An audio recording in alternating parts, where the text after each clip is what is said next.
Hey, this is Pastor Lafayette, and we are in Psalm chapter 21.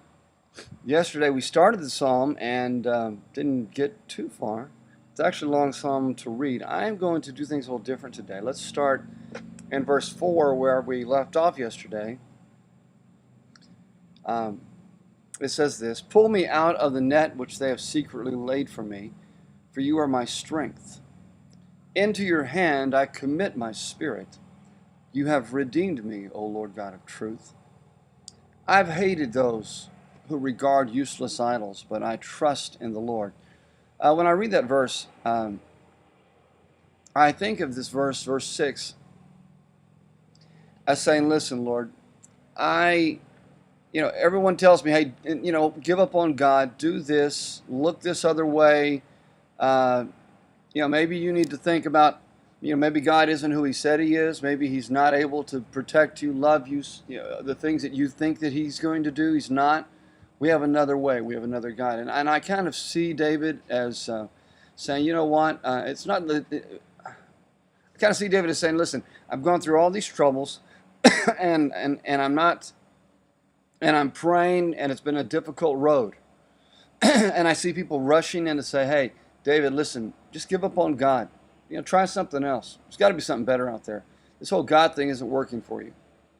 And I see David in this saying, hey, listen, this isn't the way I'm going to go. Forget it. I trust in the Lord. He's going to help me out here. Verse 7, I'll be glad and rejoice in your mercy, for you've considered my trouble. You've considered my trouble. Think about that. The Lord is considering. He's thinking. He knows. So David is saying, I'm going to rejoice and be glad in your mercy. I know I'm going to have mercy, Lord. I know that you are pondering, you're thinking about my situation, and you're working to get me out. You've known my soul in adversities. Verse 8, you've not shut me off or up into the hand of the enemy. You set my feet in a wide place. See, again, he's talking about the deliverance of God. Have mercy on me, O Lord, for I am in trouble. My eye waste away with grief. Yes, my soul and my body. My eye waste away with grief. If you consider, it's like saying, Lord, I have been crying about this situation for a long time. For my life is spent with grief, and my years with sighing. Remember, I said it was 10 to 15 years before David. Once he was anointed to be a king as a boy to when he became a king, about 10 to 15 years. My strength fails because of my iniquity, and my bones waste away. I am a reproach among all my enemies, but especially among my neighbors, and am repulsive to my acquaintances.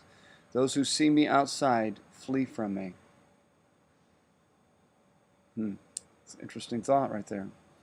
I am forgotten like a dead man, out of mind. I am like a broken vessel. For I hear the slander of many, fears on every side. While they take counsel together against me, they scheme to take away my life. When things are going good, you can find friends everywhere. When things are going bad, they just seem to vanish.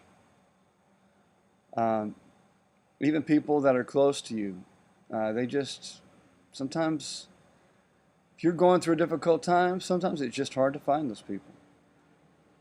I know they say misery loves company, but how many times in your life have you found that when you've gone through some really difficult things, that sometimes the people who were supposed to be there just weren't there? David knows what that feels like. Verse 14, but as for me, I trust you. I trust in you, O Lord. I say you are my God. He's saying, I make a verbal proclamation. I confess or profess with my mouth that you are my God. My times, they're in your hand. Deliver me from the hand of my enemies and from those who persecute me. Make your face shine upon your servant. Save me for your mercy's sake.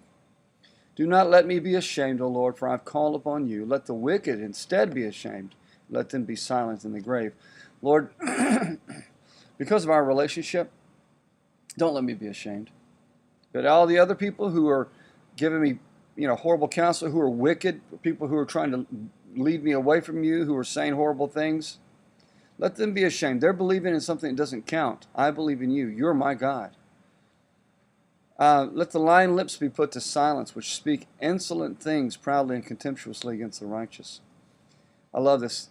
Oh, how great is your goodness, which you've laid up for those who fear you, which you prepared for those who trust in you in the presence of the sons of men. You'll hide them in the secret place of your presence from the plots of men. You'll keep them secretly in a pavilion from the strife of tongues.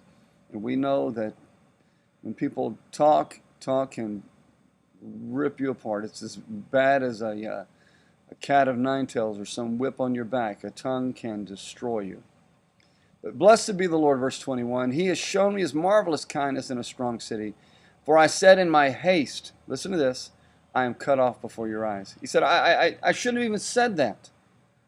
I kind of gave up so quickly, Lord. I don't know why I did that. That's what he's saying. Nevertheless, you heard the voice of my supplications when I cried out to you. Oh, love the Lord, all you his saints. For the Lord preserves the faithful and fully repays the proud person.